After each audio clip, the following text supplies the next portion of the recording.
حضرت ابوبکر رضی اللہ تعالیٰ عنہ نے کل 17 نمازیں پڑھائی. نبی کے رہتے ہوئے حضرت ابوبکر رضی اللہ تعالیٰ عنہ نے 17 نمازیں پڑھائی. اور عشاء کی نماز کا موقع آیا, مغرب کی نماز پڑھا کے اللہ کے نبی اپنے کمرے میں چلے گئے. اور عشاء کی نماز کا وقت آیا, صحابہ انتظار کر رہے ہیں. راوی حدیث بیان فرماتے ہیں والناس ينتظرون الیہ, اے اللہ کے نبی لوگ عشاء کی نماز پڑھانے کے لیے آپ کا انتظار کر رہے ہیں. آپ اپنے کمرے سے آئیے, آپ اپنے حجرے سے آئیے, آپ اپنے روم سے باہر نکلیے. اللہ کے نبی صلی اللہ علیہ وسلم آنا چاہ رہے تھے مسجد کے اندر, مگر نشیب طاری ہو گئی, بے ہوش ہو گئے. اللہ کے نبی صلی اللہ علیہ وسلم نیچے گر پڑے بے ہوشی کی حالت میں. تھوڑا افاقہ ہوا. اللہ کے نبی افاقہ ہونے کے بعد کہتے ہیں کہ مجھ پر پانی ڈالو. نبی پر پانی ڈالا گیا. صحابہ نبی کا انتظار کر رہے ہیں, نبی آئیں گے نماز پڑھائیں گے. اللہ کے نبی صلی اللہ علیہ وسلم پھر دوبارہ افاقہ ہونے کے بعد اٹھ کے کھڑے ہو گئے. پھر ہوا یہ کہ اللہ کے نبی صلی اللہ علیہ وسلم پر پھر غشی طاری ہو گئی. تقریباً تین مرتبہ اللہ کے نبی صلی اللہ علیہ وسلم بے ہوش ہو کر کے نیچے گر پڑے. صحابہ کرام انتظار کر رہے تھے.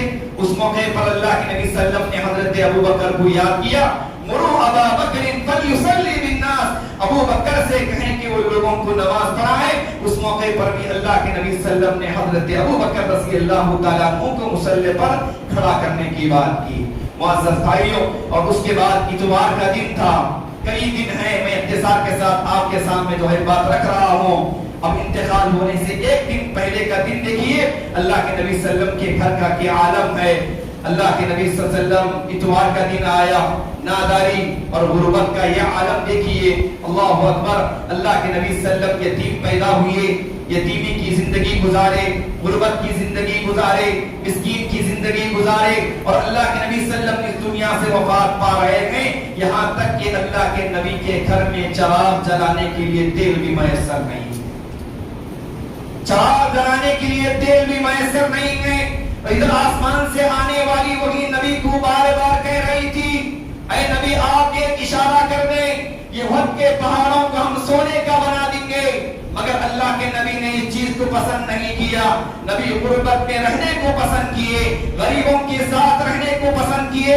اللہ کے نبی اس دنیا سے جاتے ہوئے ایک دعا کر کے گئے, اے اللہ مجھے مسکینوں کے ساتھ زندہ رکھ, اور مرنے کے بعد مجھے مسکین لوگوں کے ساتھ اٹھا, غریب لوگوں کے ساتھ اٹھا. یہ اللہ کے نبی کی دعا رکھی.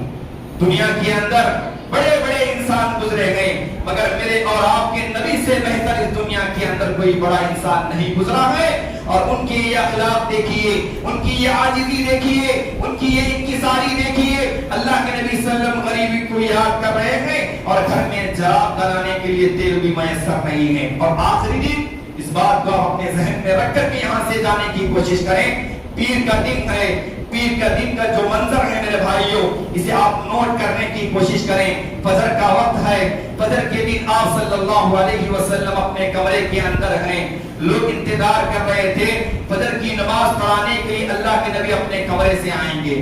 لوگ سب کے سب فجر کی نماز پڑھنے کے لیے سب باندھے ہوئے تھے. اللہ کے نبی اپنے حجرے کا پردہ ہٹائے. پردہ ہٹانے کے بعد سارے صحابہ مسکرانے لگے. سارے صحابہ کی خوشی کی انتہا نہ رہی. اللہ کے نبی آئیں گے, نماز پڑھائیں گے. اللہ کے نبی صلی اللہ علیہ وسلم نے دیکھا, میں میری امت کے لوگوں کو نماز کی حالت میں چھوڑ کے جا رہا ہوں. میں اپنی امت کے لوگوں کو نماز کی حالت میں چھوڑ کے جا رہا ہوں. اللہ کے نبی دیکھ کر کے خوش ہو گئے. میرے صحابہ, میرے ساتھی نماز کی حالت میں کھڑے گئے. اللہ کے نبی آنا چاہ رہے تھے. پیر کے دن اللہ کے نبی صلی اللہ علیہ وسلم اتنے زیادہ بیمار پڑ گئے, اتنے زیادہ بیمار پڑ گئے, اللہ کے نبی اپنے کمرے کے باہر بھی نہیں آ سکے. پیر کا دن ہے میرے بھائیوں. اللہ کے نبی صلی اللہ علیہ وسلم سکرات کے عالم میں ہیں. حضرت انس رضی اللہ تعالیٰ عنہ بیان فرماتے ہیں, اللہ کے نبی سکرات کے عالم میں ہیں, غرغرے کی حالت میں ہیں. اللہ کے نبی نے بہت ساری تعلیمات دی, بہت ساری وصیتیں کی. ان میں سے کئی ایک نصیحتیں اللہ کے نبی صلی اللہ علیہ وسلم نے غرغرے کے عالم میں, سکرات کے عالم میں کی. ان میں سب سے پہلی نصیحت میرے بھائیوں, آپ اس خطبے جمعہ سے یہ پیغام لے کر جانے کی کوشش کریں. اللہ کے نبی نے کیا کہا, لعن اللہ الیہود والنصارى اتخذوا قبور انبیائهم مساجد. اللہ کی